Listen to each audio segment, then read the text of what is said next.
Nous sommes ravis de vous retrouver sur la chaîne. Le vénéré pape François de l'Église catholique a récemment brisé son silence concernant l'arrivée de l'Antéchrist, émettant des avertissements effrayants qui ont troublé les chrétiens du monde entier. La gravité de son message a suscité des questions et des préoccupations. Depuis plus de 2 siècles, les gens se demandent ce qui pourrait vivre parmi eux ou rôder dans l'ombre lorsqu'ils sont dehors. En effet, il a présenté des preuves choquantes qui pointent vers l'existence de l'Antéchrist dans notre monde actuel. Explorons maintenant certaines preuves révolutionnaires dans cette vidéo, qui pourraient changer notre perception du passé, du présent et de l'avenir de la Bible. Qui émergera pour prendre le contrôle de tout? Découvrons la réponse. Le pape François a délivré un message avertissant les chrétiens de la présence de l'Antéchrist parmi nous. Dans son message, il a mis en lumière des preuves qui remettent en question notre compréhension du présent et du futur, basées sur des références bibliques. Ce message a suscité des inquiétudes et de la curiosité parmi les chrétiens du monde entier, en suggérant que l'Antéchrist pourrait déjà marcher parmi nous, et non pas être une préoccupation lointaine. L'avertissement du pape a exhorté les chrétiens à être vigilants et à discerner les influences trompeuses qui pourraient les éloigner de leur foi. Le pape François a ouvert une réunion importante des évêques catholiques sur l'avenir de l'Église, révélant que l'Antéchrist pourrait ne pas être une préoccupation lointaine. Selon lui, l'Antéchrist maléfique est déjà parmi nous, mais beaucoup ne le voient pas. Cette affirmation est soutenue par la Sainte Bible, qui prédit l'arrivée de l'Antéchrist dans plusieurs versets et narrations depuis des siècles. Depuis des décennies, des chercheurs affirment que l'Antéchrist sera un leader politique puissant et célèbre, tandis que d'autres imaginent un être de type extraterrestre. Ce qui déroute tout le monde, c'est pourquoi le pape François a soudainement révélé cela et ce que cette révélation signifie pour les chrétiens du monde entier. Plongeons dans ce mystère profond appelé l'Antéchrist, qui a intrigué les érudits religieux et les croyants pendant des siècles. Le pape François, chef mondialement respecté de l'Église catholique, suit les enseignements chrétiens traditionnels, y compris ceux liés à l'eschatologie. Fort de ses connaissances approfondies sur l'Antéchrist, il a révélé que celui-ci est déjà parmi nous, attendant silencieusement le moment propice pour se dévoiler.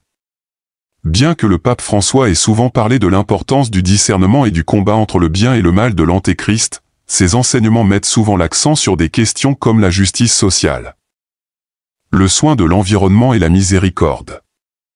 Il a également lié le concept des 10 rois et de la prophétie biblique à sa révélation sur les temps de la fin et l'Antéchrist. Outre le pape François, plusieurs théories parlent également de l'Antéchrist, y compris la théorie du riche milliardaire, la théorie du leader religieux, la théorie du leader politique et la théorie du leader d'église apostat. La théorie du riche milliardaire Antéchrist est une interprétation spéculative des prophéties bibliques, suggérant que l'Antéchrist émergera comme un milliardaire riche exerçant une vaste influence économique et politique. Certains partisans de cette théorie établissent des liens entre certains versets bibliques et des caractéristiques couramment associées au mode de vie des individus fortunés. Un aspect clé souvent référencé est l'idée que l'Antéchrist sera une figure charismatique et influente, capable d'unir les gens sous une direction charismatique. Cela s'aligne avec la notion qu'un individu riche et puissant pourrait influencer l'opinion publique et obtenir un suivi massif. Il est essentiel d'aborder ces interprétations avec prudence, car les prophéties bibliques sont intrinsèquement ouvertes à des interprétations diverses, et la notion d'un Antéchrist riche n'est qu'une parmi tant d'autres. Un verset souvent cité dans les discussions sur l'Antéchrist. Qui est l'Antéchrist? Il y a beaucoup de spéculations sur l'identité de l'Antéchrist. Certaines des cibles les plus populaires sont Vladimir Poutine, le prince William et le pape François lui-même. Aux États-Unis, les anciens présidents Barack Obama et Donald Trump sont les cibles les plus fréquentes. Alors, qui est l'Antéchrist et comment le reconnaîtrons-nous? La Bible ne dit rien de spécifique sur l'origine de l'Antéchrist. De nombreux érudits bibliques spéculent qu'il viendra d'une confédération de 10 nations ou d'un empire romain renaissant. D'autres pensent qu'il doit être juif pour prétendre être le Messie. C'est purement spéculatif puisque la Bible ne précise pas d'où viendra l'Antéchrist ni quelle sera son ethnie. Un jour, l'Antéchrist sera révélé. Dans 2 Thessaloniciens 2 versets 3 à 4, il est écrit comment nous reconnaîtrons l'Antéchrist, que personne ne vous séduise d'aucune manière, car il faut que l'apostasie soit arrivée auparavant, et qu'on ait vu paraître l'homme du péché, le fils de la perdition, l'adversaire qui s'élève au-dessus de tout ce qu'on appelle Dieu ou de ce qu'on adore, jusqu'à s'asseoir dans le temple de Dieu, se proclamant lui-même Dieu. Il est probable que la majorité des personnes vivant au moment où l'Antéchrist sera révélé seront très surprises de son identité. L'Antéchrist peut ou non être vivant aujourd'hui. Martin Luther était convaincu que le pape de son époque était l'Antéchrist. Pendant les années 1940, beaucoup croyaient qu'Adolf Hitler était l'Antéchrist. D'autres, au cours des derniers siècles, ont été également certains de l'identité de l'Antéchrist. Jusqu'à présent, ils se sont tous trompés. Nous devrions mettre de côté les spéculations et nous concentrer sur ce que la Bible dit réellement de l'Antéchrist. Apocalypse 13 versets 5 à 8 déclare « La bête reçut une bouche qui proférait des paroles arrogantes et des blasphèmes, elle reçut le pouvoir d'agir pendant 42 mois, elle ouvrit sa bouche pour proférer des blasphèmes contre Dieu, pour blasphémer son nom, son tabernacle et ceux qui habitent dans le ciel. Il lui fut donné de faire la guerre aux saints et de les vaincre. Et elle reçut autorité sur toute tribu, peuple, langue et nation. Tous les habitants de la terre l'adoreront, ceux dont le nom n'a pas été écrit dès la fondation du monde dans le livre de vie de l'agneau qui a été immolé. L'Antéchrist sera un leader charismatique. Ce qui est intéressant, c'est que bien souvent, c'est l'histoire personnelle de quelqu'un qui gagne le cœur de millions de personnes. L'histoire de lutte ou de quête de reconnaissance est ce que les électeurs semblent apprécier autant que la capacité de performance. Il est étonnant de voir comment des gens peuvent sortir de la pauvreté et être propulsés sur le devant de la scène mondiale en quelques mois. Il en sera ainsi avec l'Antéchrist.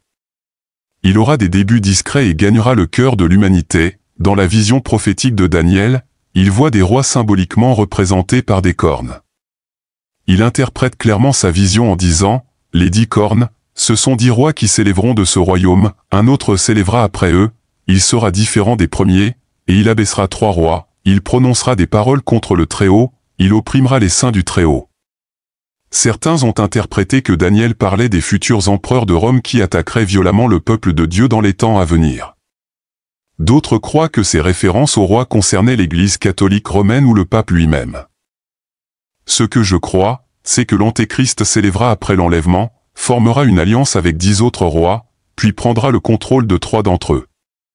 Il semble logique de supposer qu'il s'agit de rois littéraux, comme il l'a dit lui-même.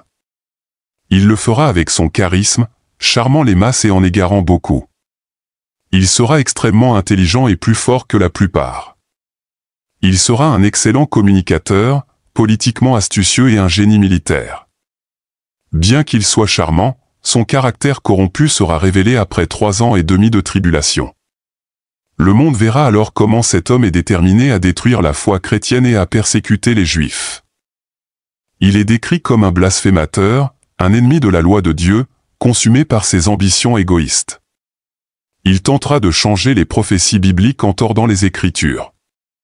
Il prétendra finalement être Dieu et exigera d'être adoré. L'Antéchrist sera une figure attrayante et charismatique, un génie contrôlé par des démons, un séducteur d'hommes enseignés par le diable. Il aura des réponses aux horribles problèmes de l'humanité. Il sera tout pour tous les hommes, un homme d'état politique, un lion social, un génie financier, un géant intellectuel, un trompeur religieux, un orateur magistral, un organisateur doué. Il sera le chef-d'œuvre de la tromperie de Satan. Le faux messie du monde. Avec un enthousiasme sans borne, les masses le suivront et le couronneront volontiers dans leur cœur comme le sauveur du monde. Le pape François nie l'existence de l'enfer. Dans une interview récente marquant son 10e anniversaire en tant que pape, le pape François a fait des déclarations sensationnelles sur l'enfer, niant qu'il s'agisse d'un lieu, affirmant qu'il s'agit simplement d'un état de cœur ou d'une posture envers la vie. Cette déclaration, cependant, contredit les enseignements bibliques clairs sur l'existence de l'enfer en tant que lieu physique de punition éternelle. La récente négation de l'existence de l'enfer par le pape François a suscité de nombreuses réactions et a déclenché des débats parmi les croyants. Cette déclaration controversée va à l'encontre des enseignements bibliques qui décrivent clairement l'enfer comme un lieu de punition éternelle. Nous allons approfondir les divers aspects de cette question et éclaircir la véritable nature de l'enfer et du paradis selon la Bible. Nous explorerons également le témoignage de Malachie Martin et les événements troublants au sein de l'Église catholique. De plus, nous examinerons les allégations de satanisme et de corruption au plus haut niveau du Vatican. Enfin, nous discuterons des tromperies des derniers jours et de l'importance vitale du message de l'Évangile pour trouver le salut. La négation de l'existence de l'enfer par le pape François a laissé beaucoup de gens s'interroger sur sa position concernant cet aspect fondamental de la croyance chrétienne. Dans une interview marquant son 10e anniversaire en tant que pape, le pape François semblait rejeter l'idée de l'enfer comme lieu physique, affirmant qu'il s'agit plutôt d'un état de cœur ou d'une posture envers la vie. Cette déclaration contredit les enseignements clairs de la Bible, qui décrivent l'enfer comme un lieu de punition éternelle pour ceux qui rejettent le salut de Dieu. Bien que le pape François se soit référé à la représentation de l'enfer par Dante, il est important de se rappeler que les interprétations littéraires ne peuvent pas supplanter la vérité biblique. L'existence de l'enfer comme lieu physique est affirmée dans de nombreux passages des Écritures, et la nier revient à ignorer les enseignements de la Bible.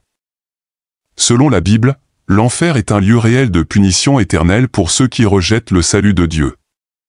Ce n'est pas simplement un état d'esprit ou une posture envers la vie, comme le suggère le pape François. Dans Matthieu 25 verset 46, Jésus distingue clairement entre les justes qui hériteront de la vie éternelle et les méchants qui périront. L'apôtre Paul souligne également cette distinction dans 2 Thessaloniciens 1 verset 8 à 9, où il parle de ceux qui n'obéissent pas à l'évangile de Jésus-Christ et qui seront punis par une destruction éternelle. Cette perspective biblique établit un contraste frappant entre l'enfer et le paradis, soulignant l'importance d'accepter Jésus comme le seul moyen d'éviter l'enfer et de gagner la vie éternelle. L'importance du message de l'Évangile, au milieu des perplexités et des controverses, est cruciale pour se recentrer sur le message central de l'Évangile. Jésus lui-même a déclaré dans Jean 14 verset 6 qu'il est le chemin, la vérité et la vie, et que personne ne vient au Père sinon par lui. Cette vérité pivotante souligne l'importance de placer notre confiance en Jésus-Christ pour le salut. Quels que soient les débats théologiques complexes et les distractions mondaines, l'Évangile reste le message central qui conduit à la vie éternelle. C'est par la foi en la mort sacrificielle de Jésus sur la croix que nous pouvons trouver la rédemption et échapper aux horreurs de l'enfer. Dans un monde rempli de confusion et de croyances conflictuelles, Jésus se tient comme la vérité inébranlable. Il est le chemin du salut, la vérité qui clarifie notre compréhension et la vie qui offre l'espoir éternel. En tant que croyant, notre objectif doit toujours être centré sur Jésus et le message qu'il a proclamé. Dans Matthieu 7 versets 13 à 14, Jésus parle de la porte étroite qui mène à la vie et met en garde contre le chemin large qui mène à la destruction. C'est par une relation personnelle avec Jésus-Christ et une base solide dans sa parole que nous pouvons naviguer à travers les complexités de ce monde et trouver la véritable paix et la vie éternelle. Dans un monde où les institutions et les individus peuvent nous décevoir, la Bible reste un guide fiable. C'est la parole infaillible de Dieu, révélant son caractère, son plan de salut et sa volonté pour nos vies. En tant que croyants, nous devons ancrer notre foi dans la vérité immuable des Écritures. La Bible nous fournit la sagesse et le discernement nécessaires pour naviguer à travers les temps tumultueux dans lesquels nous vivons. C'est par une étude approfondie des Écritures et un engagement à vivre selon ces enseignements que nous pouvons trouver une véritable sécurité et assurance dans notre foi. Le pape ou le prochain pape est-il l'Antéchrist? Il y a beaucoup de spéculations sur l'identité de l'Antéchrist, le leader mondial maléfique des derniers temps. Une des cibles les plus fréquentes de cette spéculation est le pape de l'Église catholique romaine. À l'époque de la Réforme protestante, Martin Luther et certains autres réformateurs étaient convaincus que le pape de leur époque était l'Antéchrist. Les papes Jean-Paul II et Benoît XVI ont souvent été identifiés comme l'Antéchrist. Le pape actuel, François de Rome, sera probablement une cible tout aussi populaire. Pourquoi en est-il ainsi? Y a-t-il quelque chose dans la Bible qui indiquerait qu'un pape sera l'Antéchrist? Les spéculations concernant la possibilité que le pape soit l'Antéchrist tournent principalement autour d'Apocalypse 17 verset 9. Décrivant le système maléfique des derniers temps symbolisé par une femme chevauchant une bête, ceci demande une intelligence qui a de la sagesse. Les 7 têtes sont 7 montagnes sur lesquelles la femme est assise. Dans les temps anciens, la ville de Rome était connue comme la ville des 7 collines parce qu'il y a 7 collines proéminentes qui entourent la ville. Ainsi, selon cette pensée, nous pouvons savoir que cela est d'une manière ou d'une autre lié à Rome. Si le système maléfique des derniers temps est d'une certaine manière associé à Rome, il ne faut pas beaucoup de réflexion pour voir une connexion potentielle avec l'Église catholique romaine, qui est centrée à Rome. De nombreux passages de la Bible décrivent un antéchrist qui dirigera le mouvement de l'antéchrist dans les derniers temps. Donc, si le système mondial maléfique des derniers temps est centré à Rome et dirigé par un individu, il est possible que cela soit en lien avec l'Église catholique romaine et son pape. Le pape est un candidat probable, quelle que soit l'identité de l'antéchrist. L'important est d'être averti de son arrivée et d'apprendre à le reconnaître, ainsi que tous ceux qui possèdent son esprit.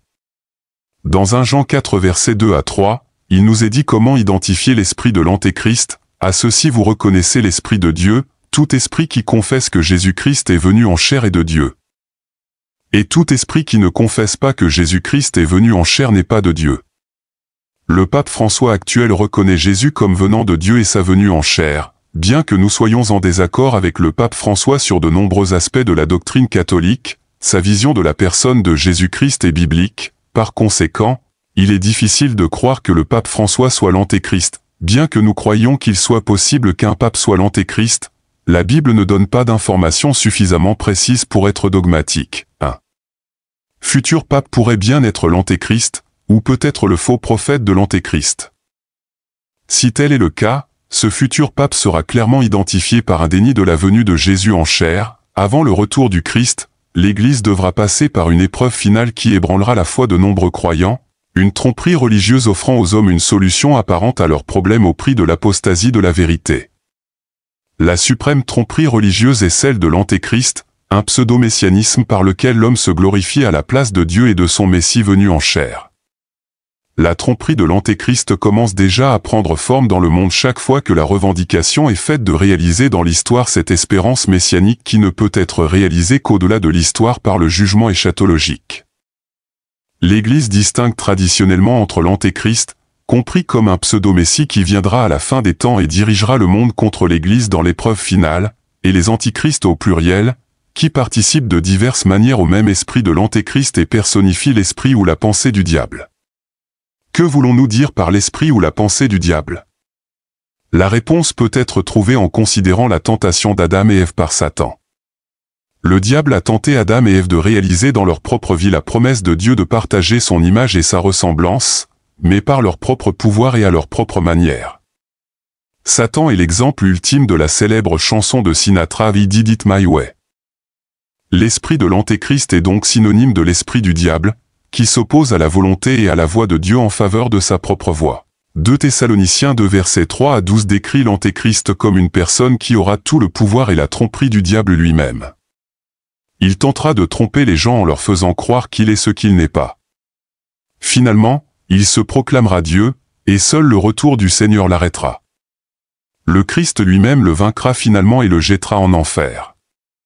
C'est une puissante description de l'antéchrist, que personne ne vous séduise d'aucune manière, car il faut que l'apostasie soit arrivée auparavant et qu'on ait vu paraître l'homme du péché, le fils de la perdition, l'adversaire qui s'élève au-dessus de tout ce qu'on appelle Dieu ou de ce qu'on adore, jusqu'à s'asseoir dans le temple de Dieu, se proclamant lui-même Dieu.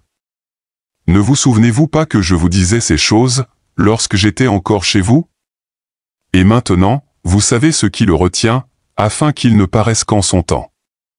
Car le mystère de l'iniquité agit déjà, il faut seulement que celui qui le retient encore ait disparu. Alors paraîtra l'impie, que le Seigneur Jésus détruira par le souffle de sa bouche et qu'il anéantira par l'éclat de son avènement. L'avènement de cet impie se fera, par la puissance de Satan, avec toutes sortes de miracles, de signes et de prodiges mensongers, et avec toutes les séductions de l'iniquité pour ceux qui périssent parce qu'ils n'ont pas reçu l'amour de la vérité pour être sauvés. Aussi Dieu leur envoie une puissance d'égarement, pour qu'ils croient au mensonge, afin que tous ceux qui n'ont pas cru à la vérité mais qui ont pris plaisir à l'injustice soient condamnés. Comment reconnaître l'esprit de l'antéchrist? Le premier test concerne la théologie ou la doctrine. Tout esprit qui reconnaît que Jésus-Christ est venu en chair est de Dieu. Les personnes qui disent que Jésus n'est pas de Dieu sont contrôlées par l'esprit de l'antéchrist. Satan s'oppose au Christ et il désire tromper les gens en leur donnant une fausse vision de qui est Jésus. L'esprit de l'antéchrist enseigne contre le Christ, tordre la vérité sur Jésus-Christ. C'est pervertir l'évangile. Satan s'efforce de répandre des mensonges sur le Christ et de maintenir les gens dans l'obscurité. de nombreux séducteurs qui ne reconnaissent pas Jésus-Christ comme venu en chair sont sortis dans le monde. Toute personne de ce genre est le séducteur et l'antéchrist. La Bible enseigne que le monde produira finalement un dirigeant mondial appelé la bête dans l'Apocalypse, qui aura un grand pouvoir et exigera un culte de lui-même. Il aura une bouche pour proférer des paroles orgueilleuses et des blasphèmes et est investi du pouvoir de Satan. Il est appelé l'homme de l'iniquité, l'homme destiné à la destruction. Cet antéchrist final sera l'aboutissement des œuvres maléfiques de Satan à travers les siècles. L'antéchrist des derniers temps incarnera toute la tromperie et la perversion de la vérité que l'esprit de l'antéchrist a toujours promue. Aujourd'hui, le pouvoir secret de l'iniquité est déjà à l'œuvre. Le même esprit qui donnera son pouvoir à l'antéchrist des derniers jours agit actuellement dans le monde pour apporter confusion et tromperie à propos de la personne et de l'œuvre de Jésus-Christ. C'est l'esprit de l'antéchrist dont vous avez entendu dire qu'il vient et qui est déjà dans le monde. Nous avons quelques moyens pratiques pour distinguer le faux esprit de l'antéchrist du véritable esprit de Dieu. Les faux prophètes sont du monde et parlent donc du point de vue du monde. Et le monde les écoute. Nous sommes de Dieu et celui qui connaît Dieu nous écoute, mais celui qui n'est pas de Dieu ne nous écoute pas. C'est ainsi que nous reconnaissons l'esprit de vérité et l'esprit de fausseté. Ceux qui sont influencés par l'esprit de l'antéchrist sont du monde. Ils ont les mêmes valeurs que le monde, c'est pourquoi le monde les écoute. Ceux qui reconnaissent le Christ ont un esprit de vérité et embrassent le message de l'Évangile. Le message des apôtres n'est jamais populaire dans le monde, mais c'est cet évangile qui a le pouvoir de sauver par l'esprit de vérité de Dieu. Le travail du croyant est de tester les esprits avec soin. Nous devons être prudents comme les serpents et innocents comme les colombes. Nous ne devons pas automatiquement embrasser le message de tout prédicateur ou enseignant simplement en raison de sa réputation ou de ses diplômes. Au contraire, nous devons écouter attentivement leur christologie, ce qu'ils disent à propos de Jésus est d'une importance capitale. C'est tout pour la vidéo d'aujourd'hui. Nous sommes très heureux de vous entendre. Merci beaucoup d'avoir regardé. Si vous avez apprécié cette vidéo, veuillez nous donner un like et vous abonner. N'oubliez pas d'activer la cloche pour regarder les dernières vidéos sur notre chaîne. Nous espérons vous voir dans les prochaines vidéos. Au revoir.